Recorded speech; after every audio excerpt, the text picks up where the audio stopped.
Hi friends, welcome to my channel. ఈ మధ్య ఒక జోక్ చూశానండి.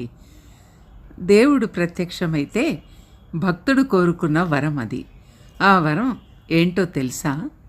ఆ భక్తుడు దేవుణ్ణి, భగవంతుడా, నాకు పొద్దున్నే ఏ ఇబ్బంది లేకుండా సాఫీగా విరోచనం అయ్యేటట్టు వరం ప్రసాదించు అని అడుగుతాడు.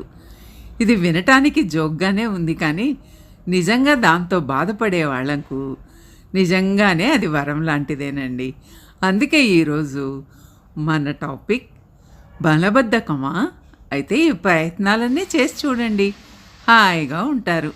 ఆ ప్రయత్నాలేంటో నేను చెప్తాను, వినండి.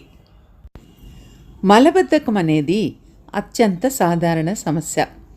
అమెరికాలో దాదాపు 20% మంది ఈ సమస్యను ఎదుర్కొంటూ ఉంటారు. తినే ఆహారం లేదా